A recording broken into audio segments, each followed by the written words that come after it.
गूंजता हूँ जो दिल में तो है राह क्यों तुम छुपा ना सकोगे मैं वो राज तुम भुला রিমান্ডে কোনো পুরুষই টিকতে পারে না। সেখানে একটি মেয়ে আজ 4 দিন ধরে রিমান্ডে, 4 দিনে একবারও মুখ দিয়ে টু শব্দটি করল না। শারীরিক মানসিক, তবুও ব্যথায় কোনো শব্দ করেনি। মনে হচ্ছে যেন একটা পাথরকে আঘাত করা হচ্ছে, যে পাথরের রক্ত ঝরে কিন্তু জবান খোলে না।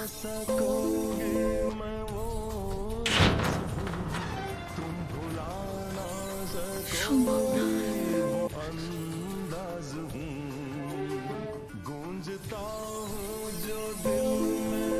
আপনি যান।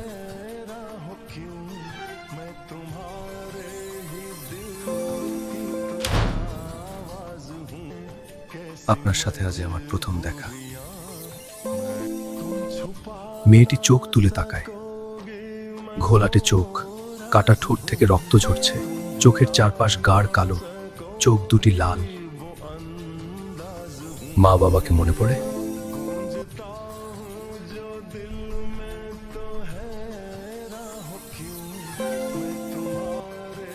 নাম কি?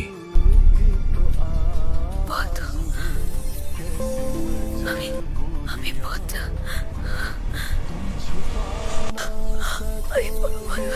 মিস ফাহিমা, দ্রুত এদিকে আসুন।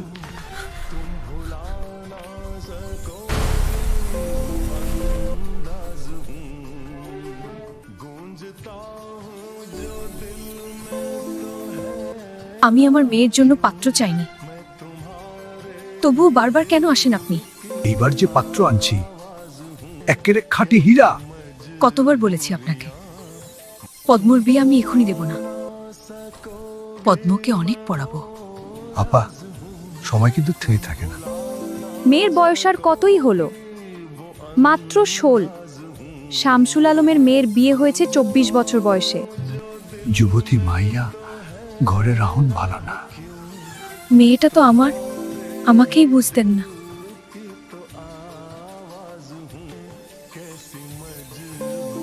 রশিদ অনেক চেষ্টা করেও সুবিধা করতে পারলেন না। থমথমে মুখ নিয়ে সড়কে পা রাখেন। গ্রামে কি আর ছেড়ি নাই? একটা ছেড়িরেই কেন সবার চোখে পড়ে? প্রতিদিনই কেউ না কেউ আসবে পদ্ম জারকে চাওয়ার জন্য। আপা, এই আপা, স্কুলে খেলে না? না,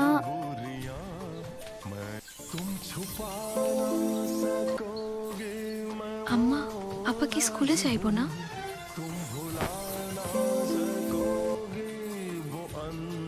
যাইব কি? যাবে বলবি। পদ্ম শরীর ভালো না, সারা রাত পেটে ব্যথায় কাঁদছে। থাকুক। বুঝেছি কিসের ব্যথা। মেয়েদের পড়াশোনা করাচ্ছি অশুদ্ধ ভাষায় কথা বলার জন্য নয়, শুদ্ধভাবে কথা বলতে হবে। তুই মাথা নিচু করে যাবি, মাথা নিচু করে আসবি। আচ্ছা আম্মা।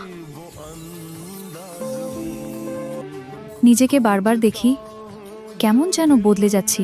ইদানিং খুব সাজতে ইচ্ছে করে। আম্মা সেজেগুজে স্কুলে যাওয়া পছন্দ করেন না, তাই তো আগে কখনো লিপস্টিক মাখিনি।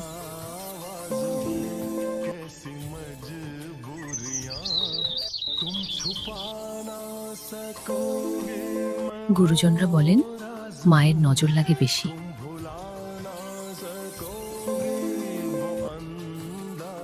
হেমলতা, গুরুজনরা বলেন মায়ের নজর লাগে বেশি, নজর কাটাতে বিসমিল্লাহ বলে ফু দিতে হয়।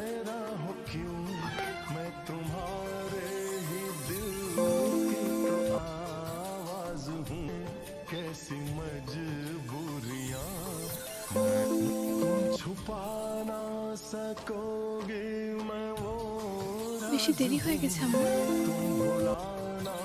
সমস্যা নেই, মুখ ধুয়ে খেতে আয়।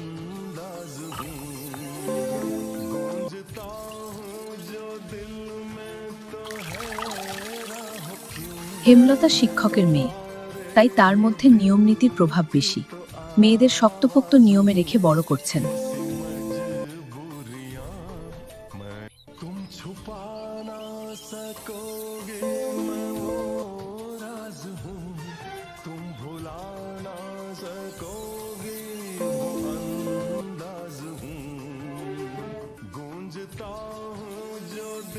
তাড়াহুড়ো করছিস কেন? মুখ ধুতে গিয়ে চুল ভিজে এসেছিস। খেয়ে রোদে বসে চুলটা শুকিয়ে নিবি।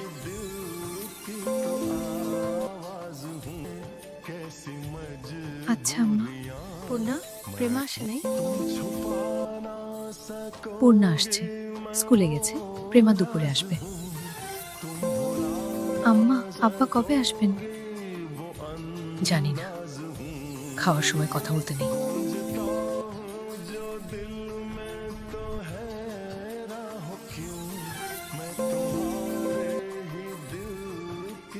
আমার জীবনে জন্মদাতা আছে ঠিকই, কিন্তু জন্মদাতার আদর নেই।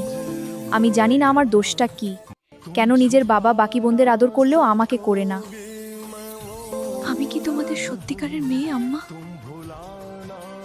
সন্তান হয় না বলে কি দত্তক এনেছিলে?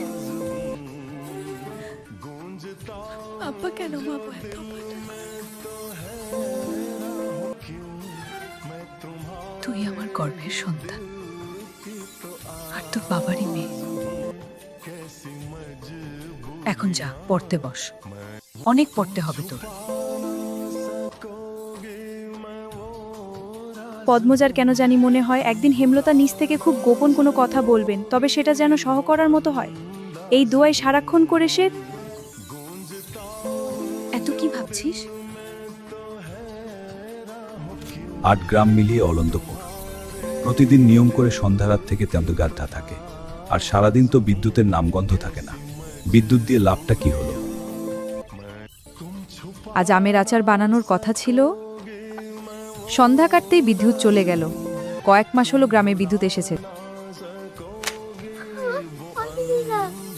ভয় পাস না, আমি আছি।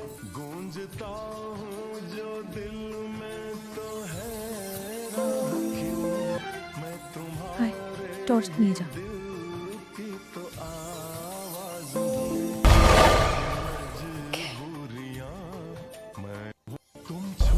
কে?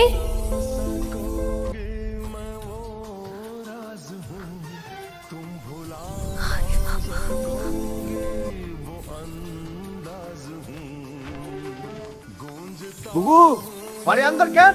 বাতি টাতি জ্বালাও। হানি, আসছিস? আমি আয় ভেতরে আয়।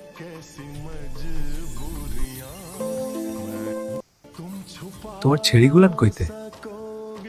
আছে রুমি, পড়ছে। এই আন্ধারেও পড়ে? হেমলতা কিছু বললেন না।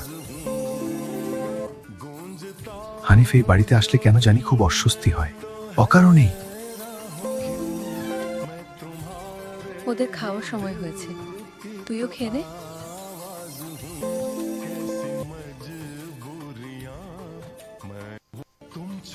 এখানেই খামো না, তোমার সরাইখানা যেতে হইব?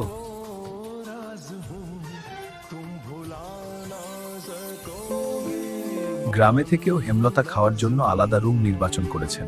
সেটা হানিফের কাছে রসিকতাই বটে। খেতে চাইলে খেতে আয়।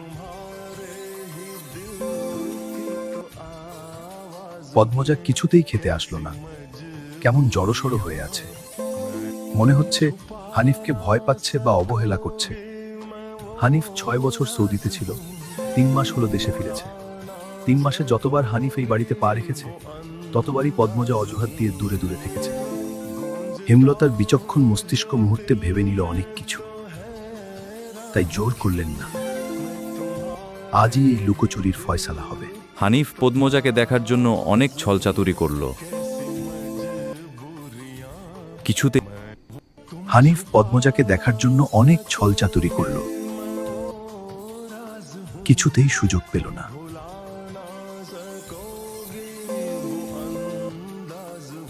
বিদ্যুৎ আসার ঘণ্টাখানেক পর হানিফ চলে যায়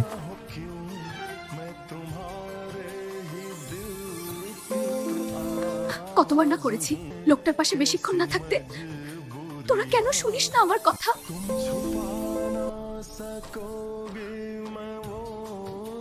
তাহলে এখন কেন এমন বলছে?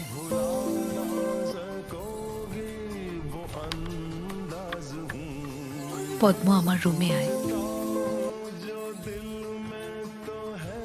হেমলতা মেয়ের দিকে তীক্ষ্ণ দৃষ্টিতে তাকিয়ে আছেন। পদ্মজা নতজানু হয়ে কাঁপছে।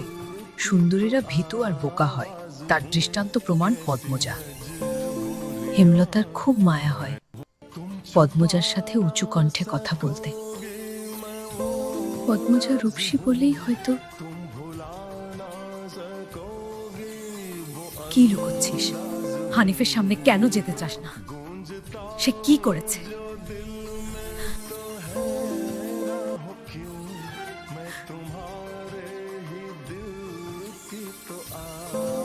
সৎ ভাই বলে বলছি না, আমি জানি তার ব্যাপারে যে কোনো কথা আমার বিশ্বাস হবে। তুই বল কি লুকোচ্ছিস?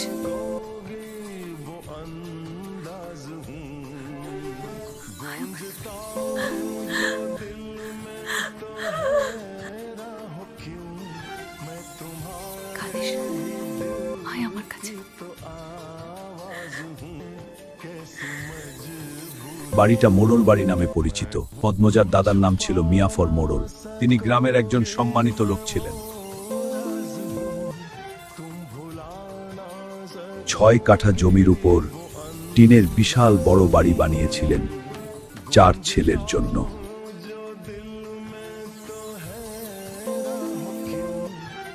2 ছেলে 16 বছর আগে 1971-এর যুদ্ধে নিহত হয়েছে। দুজনই টকবগে যুবক ছিল, আর একজন 8 বছর বয়সে কলেরা রোগে গত হল। বাকি রইল মোর্শেদ মোড়ল। বর্তমানে এই বাড়ি মোর্শেদের অধীনে, যদিও তিনি থাকেন না সব সময়।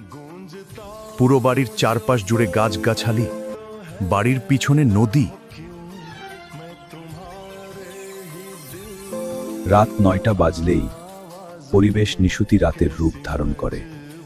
রাতের এই নির্জন প্রান্তর ঝিনঝি পোকার ডাকে মিশে গেছে পদ্মজার ভাঙা কান্না। চারপাশে তৈরি হয়েছে এক অদ্ভুত ভৌতিক নীরবতা। মামা সৌদিতে যাওয়ার আগে আমাদের সবার দাওয়াত ছিল না নানা বাড়ি? খালামণি ভাই বোনেরা এসেছিল সেদিন। ঢাকা থেকে যাত্রার লোক আসছিল স্কুলে, মনে আছে আম্মা? আম্মা উঠোনে কে?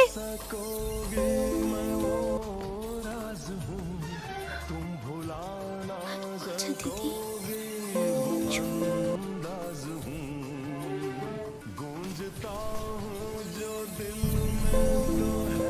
কে কে ওখানে?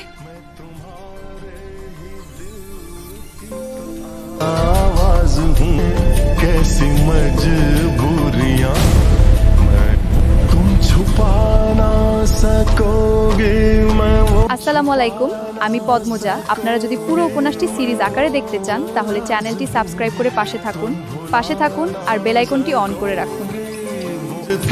हूँ जो दिल में तो है राह क्यों